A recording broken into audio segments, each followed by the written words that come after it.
Selanjutnya kita bahas metode evaluasi kelayakan investasi. Metode evaluasi kelayakan menggunakan metode konvensional yang menggunakan payback period dan accounting rate of return yang tidak mempertimbangkan time value of money. Dan yang kedua, metode non-konvensional yang menggunakan net present value, profitability index, dan internal rate of return yang mempertimbangkan value of money. Mari kita bahas konsep present value, yaitu nilai uang saat ini untuk nilai uang di masa mendatang dengan memperhatikan time value of money. Atau jika uang tersebut akan diterima di masa depan, kita harus mengetahui berapa nilainya jika kita terima sekarang. Contohnya adalah nilai uang masa depan atau money tomorrow sebesar 20 juta dengan discount rate sebesar 10%, maka nilainya sekarang atau money today sebesar 18 juta. Atau sebaliknya, uang sekarang money today sebesar 18 juta diinvestasikan dengan rate 10%, maka money tomorrow-nya sebesar 20 juta. Formulanya adalah present value tahun ke N sama dengan cash flow pada tahun ke N dibagi 1 tambah R atau discount rate pangkat N atau tahun.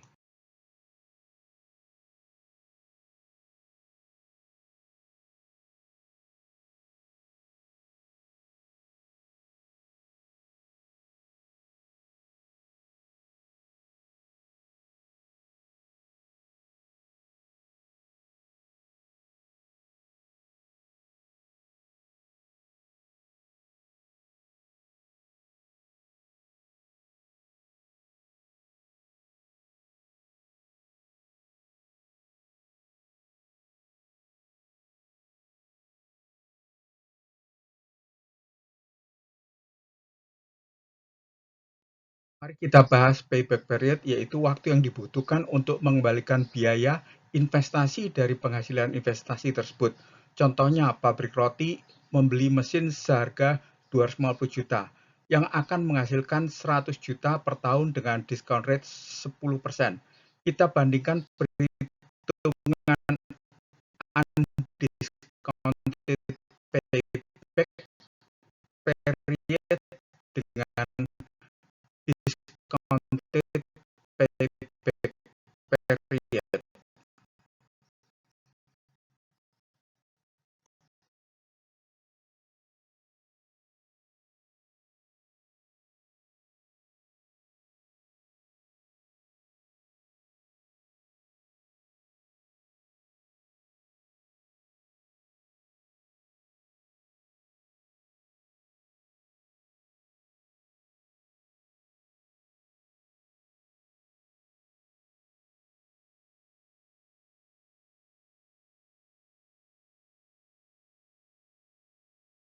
Perhitungan undiscounted cash flow pemasukan yaitu perhitungan arus kas masuk atau cash flow pemasukan tanpa present value. Untuk itu kita lihat tabel berikut ini yang kolom-kolomnya terdiri dari pertama, tahun, kedua, aktivitasnya, ketiga, undiscounted cash flow pengeluaran dan pemasukan.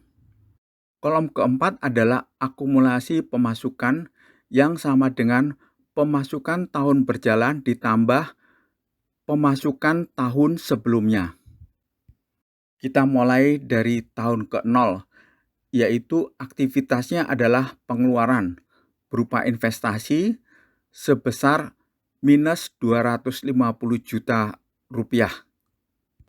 Diberi tanda minus karena berupa pengeluaran. Pada tahun pertama, pemasukannya adalah sebesar 100 juta rupiah yang ditulis dengan plus 100 dan akumulasi pemasukannya dicatat plus 100.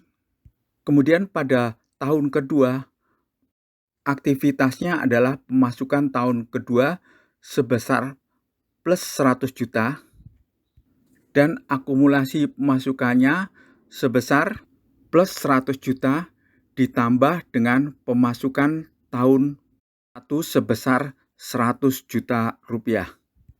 Sehingga akumulasinya adalah sebesar 200 juta rupiah. Demikian seterusnya untuk tahun ketiga dan keempat. Kita lihat pada tahun ketiga, akumulasi pemasukannya sebesar 300 juta, yang artinya sudah melebihi pengeluaran investasinya sebesar 250 juta. Jadi payback-nya adalah di antara tahun kedua dan tahun ketiga.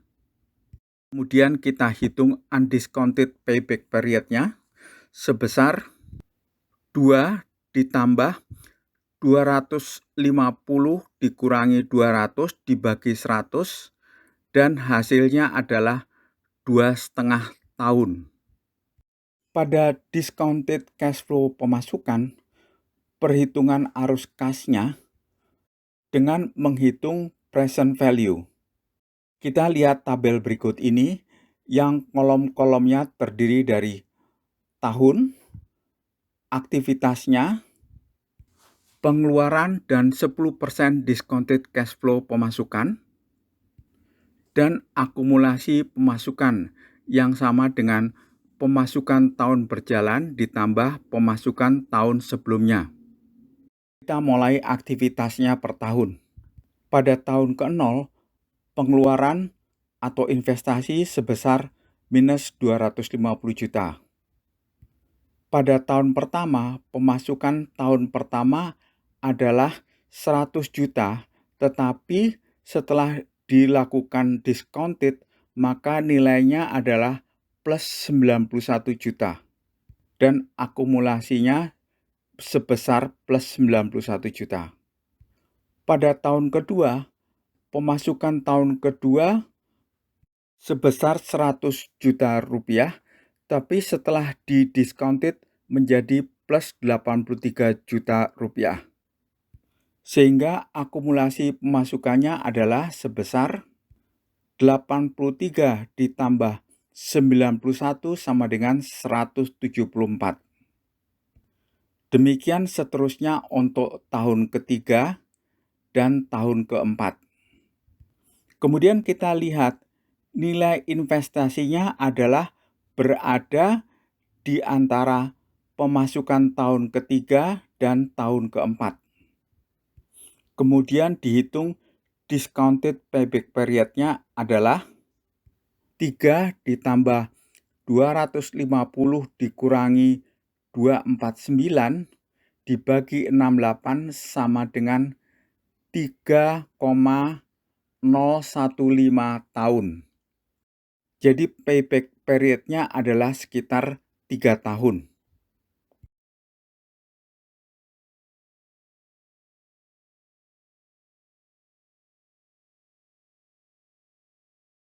Berikutnya kita membahas net present value yang merupakan selisih uang yang dikeluarkan dan uang yang diterima dengan menghitung time value of money.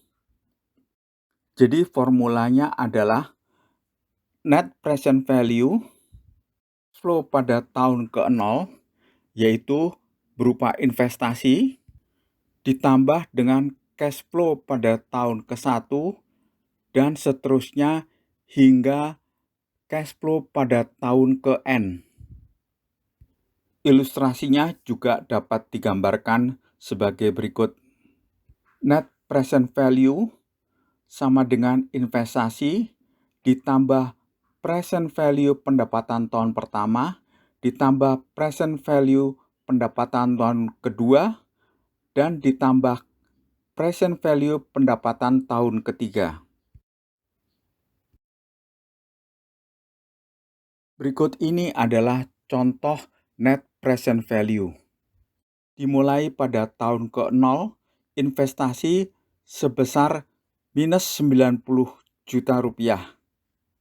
Pemasukan tahun pertama sebesar 20 juta rupiah, yang setelah dihitung present value-nya dengan discount rate sebesar 10%, Hasilnya adalah 18,18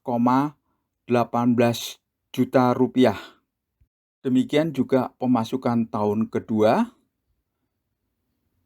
tahun ketiga, dan tahun keempat. Kemudian hasil perhitungan present value tersebut dimasukkan ke dalam tabel berikut ini. Dan setelah dijumlahkan, kita akan mendapatkan net present value sebesar 2,835 juta rupiah. Contoh net present value adalah bila NPV lebih besar dari 0, maka ini sangat bermanfaat sehingga bisa dijalankan. Bila NPV sama dengan 0, ini tidak berpengaruh terhadap perusahaan, sehingga bisa juga dilaksanakan atau tidak. Bila NPV kurang dari 0, maka ini akan merugikan sehingga proyeknya ditolak.